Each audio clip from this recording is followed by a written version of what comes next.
Comment engager le changement sur des comportements qui nous polluent au quotidien? Bonjour à toutes et à tous, Ludivine Lemarié, experte en leadership authentique et en management humain. Aujourd'hui, la suite de notre série Summer Vibes en direct de Pralognan-la-Vanoise, puisque j'ai décidé de me rendre à la montagne pour me ressourcer et en même temps continuer de travailler sur mon business en ligne. Alors aujourd'hui, cette vidéo qui est sur un sujet qui me tient particulièrement à cœur parce que on n'a jamais fini de travailler sur nos changements. Pourquoi? Parce que tout simplement, au fur et à mesure où on évolue dans notre mission de manager ou d'entrepreneur, voire de leader ou de dirigeant, eh bien nous allons devoir engager des actions pour soutenir ces changements. Et il y a un exercice qu'un coach m'avait donné à faire un jour qui m'a beaucoup aidé et que j'avais envie de vous partager, puisque j'avais repéré que j'étais ultra perfectionniste et beaucoup trop perfectionniste. Ce qui fait que je m'empêchais de passer à l'action sur des choses qui me challengeaient, qui me donnaient pourtant l'envie et qui me bloquaient par la même occasion. Donc je me suis dit qu'en vous partageant cet exercice, vous allez peut-être pouvoir vous aussi l'utiliser et le mettre en application dans vos propres problématiques. Donc ma problématique, je vous le rappelle, je voulais faire évidemment des vidéos en ligne pour pouvoir vous partager des conseils pendant cet été sur une période qui est un peu moins forte en séminaire, en mastermind, en conférence et en formation.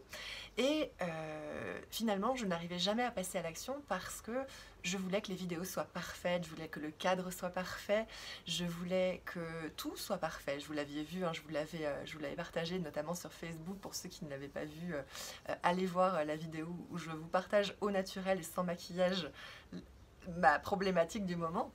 Et en fait, j'ai fait un exercice qui était l'exercice de mettre à chaque fois quel était l'avantage d'être perfectionniste et le désavantage d'être perfectionniste. Et là, j'ai découvert que finalement, pour moi, l'avantage de continuer à être perfectionniste, c'était en effet de présenter des vidéos très esthétiques, un travail propre qui paraît très professionnel. Et le désavantage à continuer d'être perfectionniste, c'était de finalement ne jamais trouver le temps de faire des vidéos aussi bien ficelées que j'aurais voulu qu'elles soient, et en plus toujours à procrastiner finalement parce que je n'aurais jamais été satisfaite du résultat et j'aurais recommencé, et je me serais épuisée. Et donc là, ce qui m'a moi fait faire le switch de ce comportement à plus de légèreté, c'est qu'il m'a demandé, ce coach, de faire l'inverse, c'est-à-dire de faire l'avantage de plus de légèreté dans ce que je voulais proposer en vidéo et le désavantage de plus de légèreté. Et là, ce qu'il en est ressorti, c'est qu'au final, d'avoir plus de légèreté dans mes vidéos, c'était pouvoir faire des vidéos de partout, de là où je me trouve, en toute authenticité, que je sois habillée en robe de plage ou en tenue de randonnée, eh bien au moins je vous fais la vidéo et je ne procrastine pas. C'était ça les avantages de la légèreté. Le désavantage de la légèreté, il y en avait simplement un. C'était le fait que je nourrissais la croyance que j'allais paraître moins professionnelle et moins compétente en publiant des vidéos qui n'étaient pas aussi carrées, aussi cadrées, aussi esthétiques que j'aurais voulu qu'elles soient. Donc voilà en fait mon conseil pour faciliter vos transitions et faciliter vos changements.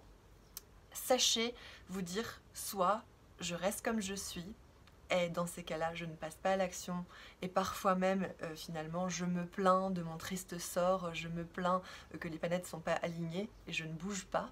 Ou alors, je décide de me prendre en main, de reprendre le contrôle et puis en effet, de faire cet exercice avantage, désavantage sur les deux profils et ensuite de pouvoir voir ce qu'il en ressort pour vous. En tout cas, pour moi, ça a bien fonctionné. Donc voilà ce que j'avais envie de vous partager aujourd'hui.